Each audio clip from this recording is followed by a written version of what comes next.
Dragi privitori, bine v-am regăsit la ediția 98 a Ochiului Inteligent și desigur că astăzi voi vorbi despre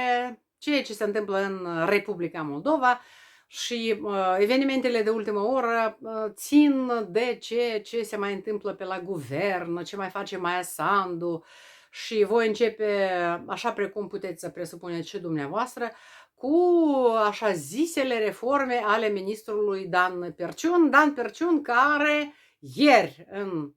ședință de guvern a propus până la urmă absorbția Universității din Cahul de către Universitatea Tehnică a Moldovei, în pofida faptului că cele două academii de științe din Republica Moldova și din România au fost împotriva acestei absorbții și au insistat pe necesitatea păstrării Universității din Cahul ca fiind un centru de românism în primul rând, fiind o universitate care deja de peste 20 de ani activează într-un consorțiu cu Universitatea Dunărea de Jos din Galați și totuși ministrul Perciun a dus până la bun sfârșit această inițiativă. Îmi pare foarte rău că intențiile politice ale acestei fuziuni au fost înțelese inclusiv în România și prin gestul său Perciun nu a făcut decât să scoată în evidență, atenție, îmi asum această afirmație, românofobia sa, chiar dacă este român cu acte în regulă. Deci, peste Prut s-au revoltat comentatori politici, academiile, da, avocați, rectori de universități și totuși acest tânăr pe nume Dan Perciun, care nu are în spatele său, în palmaresul său experimental, nicio lecție predată în fața elevilor sau a studenților, care în principiu este un exemplu în oglinda Maia Sandu, care și ea în trecut, fiind ministrul educației, din păcate, nu era pedagog, nu a fost niciodată în viață pedagog, nu a predat nicio lecție și a intrat în memoria mentalului colectiv, în primul rând prin introducerea camerelor la examenele de bacalaureat și prin faptul că a închis mai multe școli, fiindcă școlile au fost comasate, iar dumneavoastră știți foarte bine că o localitate fără școală ea moare, nu are oameni, iar acolo unde nu sunt oameni nu este vie nici inițiativa antreprenorială, acolo unde nu sunt oameni, de fapt, dispare și statul. Republica Moldova din ce în ce mai mult seamănă cu un stat-oraș, pentru că viața pulsează mai cu seamă la Chișinău. Dan Perciun, revenim la el. Această fuziune este un fel de încăpățânare pe care o demonstrează tânărul Dan Perciun, încăpățânare de a merge până în pânzele albe cu această idee. Eu am numit-o că este un atac raider asupra sistemului de învățământ superior. Dacă incorporarea Universității Agrare în Universitatea Tehnică a fost cumva justificată pentru că Republica Moldova nu mai are colhozuri, sovhozuri și nu mai are nevoie de atâția agronomi pe care i-ar pregăti, incorporarea Universității din Cahul, de fapt, a fost un gest antiromânesc vădit, evident, și îmi pare foarte rău că acest tânăr nu înțelege respectivul fenomen. În aceeași ordine de idei, foarte curând va avea loc concursul pentru funcție de rector la Universitatea de Stat din Republica Moldova, profesorul Igor Șarov, care era cumva un oponent al actualului ministru și al inițiativelor sale, care merg împotriva bunului simț în primul rând și împotriva experienței în domeniul pedagogiei și învățământului superior, nu va mai candida și cu siguranță PAS și ministerul în frunte cu Dan Perciun va încerca să-și pună omul lor acolo. Care este situația? Situația este următoarea. Se vede că va candida actuala vicerector a USM,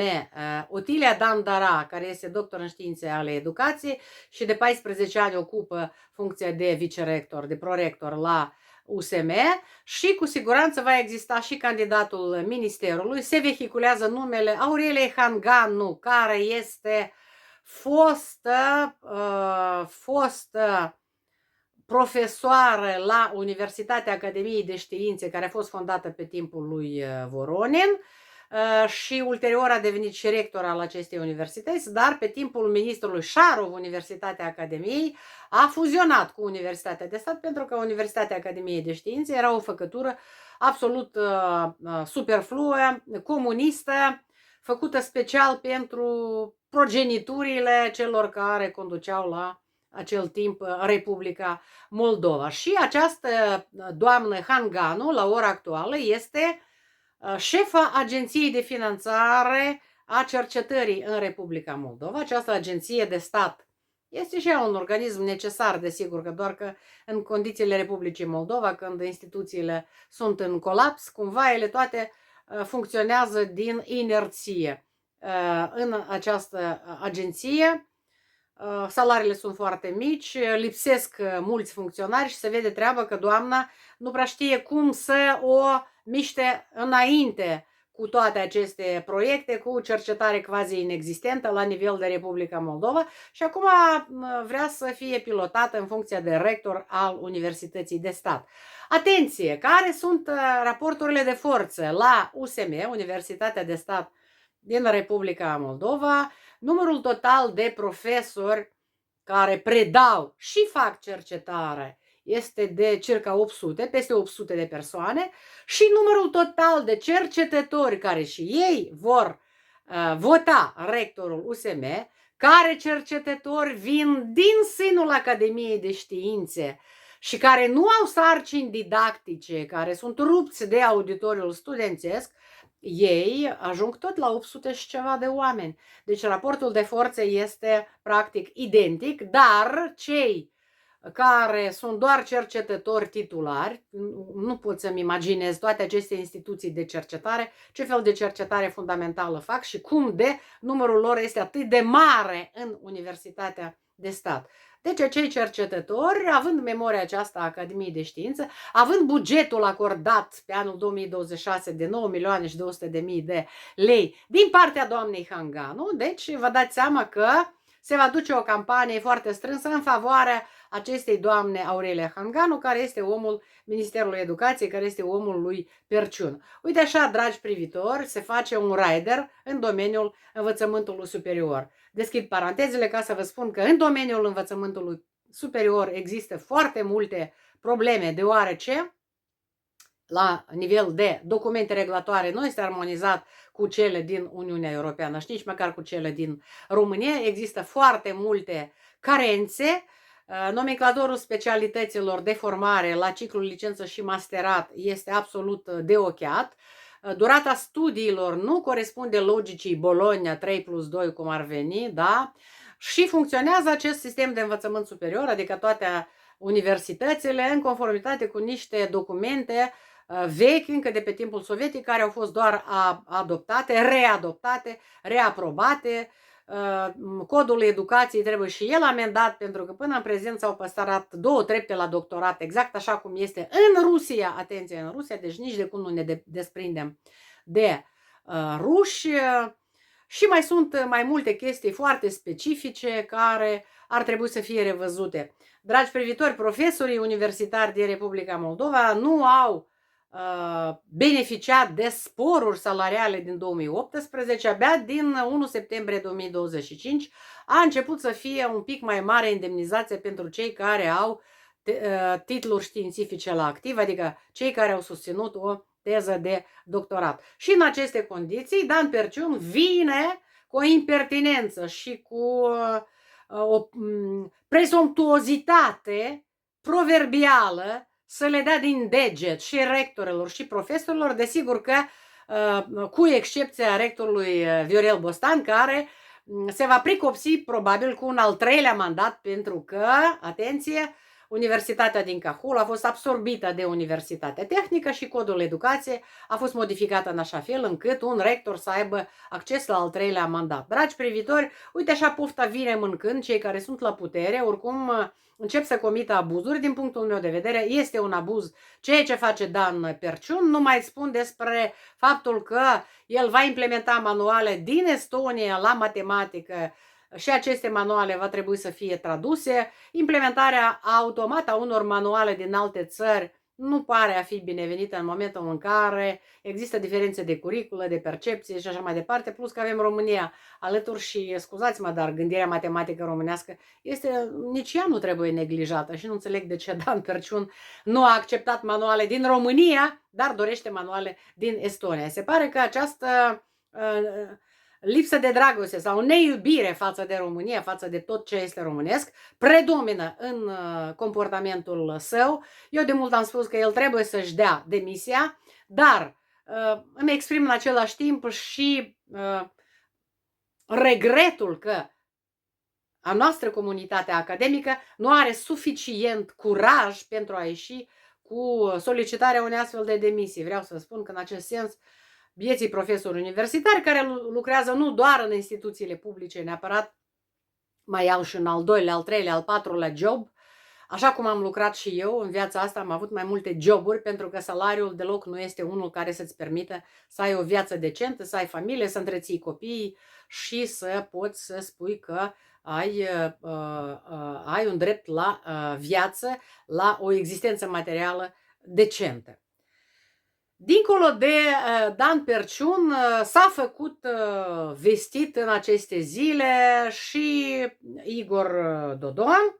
Deci, Igor Dodon, dragi privitori, a început campania împotriva unioniștilor. Chișinăul este plin de billboarduri, apropo din care bani sunt făcute și comandate aceste billboarduri. Ar fi bine să ne interesăm. Nu este exclus că acești bani sunt ai noștri, banii cetățenilor, contribuabililor, pentru că partidele în Republica Moldova sunt finanțate de stat. Și această campanie antiunionistă vine pe marginea zicerii Maie Sandu despre un posibil vot în cadrul unui referendum în favoarea unirii Republicii Moldova cu România.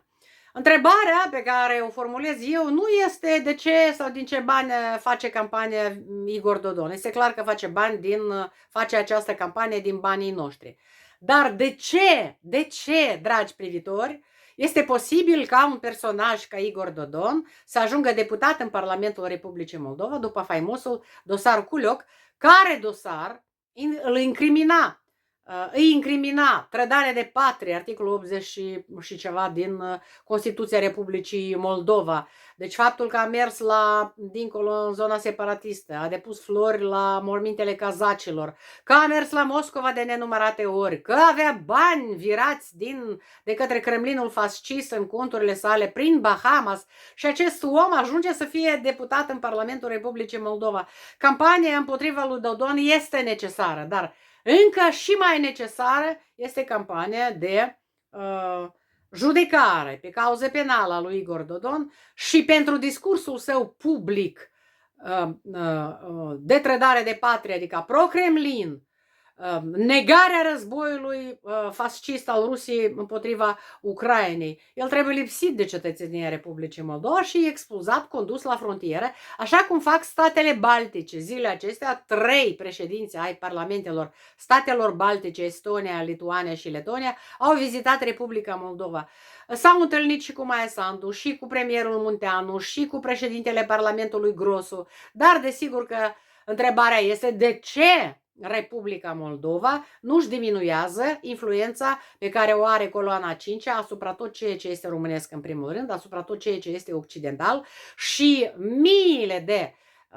agenții ai Kremlinului fascist mișună prin Republica Moldova, la fiecare pas îi întâlnește în spațiul mediatic, îi întâlnește în Parlamentul Republicii Moldova, iar actuala guvernare stă cu brațele încrucișate și nu face nimic, instituțiile statului nu reacționează, se pare că au înghețat cu aceste geruri care au ajuns și în Republica Moldova, doar că în Ucraina, pe timp de ger unde mor oameni în gheață, continuă să reziste și să lupte împotriva tentacolelor Kremlinului fascist care și astăzi există în Ucraina. Ucraina, pe parcursul a cei 4 ani de război, a luptat nu doar în tranșee împotriva rușilor, ci a luptat și împotriva acestei caracatițe care încă mai este vie în Ucraina, iar în Republica Moldova elle se porte merveilleusement bien, cum ar spune francezii, nimeni nu atinge, nimeni nu încearcă să o distrugă. Dragi privitori, mă opresc aici, Pericol continuă să existe și din partea Rusiei fasciste, dar mai cu seamă din partea coloaniei a 5-a din Republica Moldova, din care fac parte minoritățile etnice care sunt filoruse, vorbitoare doar de limbă rusă și sunt promotoare ale politicii fasciste de la Kremlin. Aceste personaje sunt foarte, foarte multe și din păcate lupta împotriva lor s-a redus la încarcerare, deci a fost penalizată doar Evgenia Guțul, fosta bașcană găgăuză. Sincer, nu pot să înțeleg, chiar dacă nu sunt avocată Evgenie Guțul, dar nu pot să înțeleg de ce doar găgăuzoica Guțul, care are 2 copii mici acasă, stă la închisoare astăzi și ea și contabila, da, partidului lui Șor, sunt astăzi încarcerați, iar restul n-au nicio treabă. Deci, uitați-vă, rețelele de socializare sunt pline de personaje reale, vii, care sunt animatoare ale Sputnik Moldova, tot felul de... Avem Centrul Patriot, Stratcom, acest Stratcom, ia uitați-vă ce denumire interesantă, Stratcom, eu nu înțeleg de ce se numește Stratcom, pentru că această denumire îmi amintește de siglele, nu de sigle, de abrevierile rusești, Partcom, ceea ce însemna comitet de partid, Raicom, ceea ce însemna comitet raional, o denumire absolut neinspirată și acest Stratcom care are 20 de milioane de lei buget pe an, ce a făcut el? Face rapoarte la fiecare o lună, 2, 3, nu știu cât, și în rapoartele alea, atenție, a statuat în unul din ultimele sale rapoarte că unirea Republicii Moldova cu România este un discurs pe larg exploatat de propaganda rusă și că, vai, este o atentat la securitatea Republicii Moldova. Dragi români, dragi cetățeni Republicii Moldova, unirea Republicii Moldova cu România este o necesitate, unirea Republicii Moldova cu România până în frontiera controlată administrativ pe Nistru este o necesitate urgentă, este o stringență. Doar unirea ne mai poate salva din acest haos în care Republica Moldova se bălăcărește, pentru că integrarea europeană este foarte departe, pentru că Republica Moldova face foarte puțin pentru a accelera parcursul său european, dar nici Uniunea Europeană acum nu i arde deloc pentru lărgire. Mai mulți oficiali au spus că prioritatea o constituie statele din Balcanii de sud-vest. Dragi privitori, mă opresc aici. Țineți minte, doar unirea Republicii Moldova cu România până în frontiera controlată administrativ pe Nistru este soluția pentru toate problemele noastre, așa să ne ajute Dumnezeu.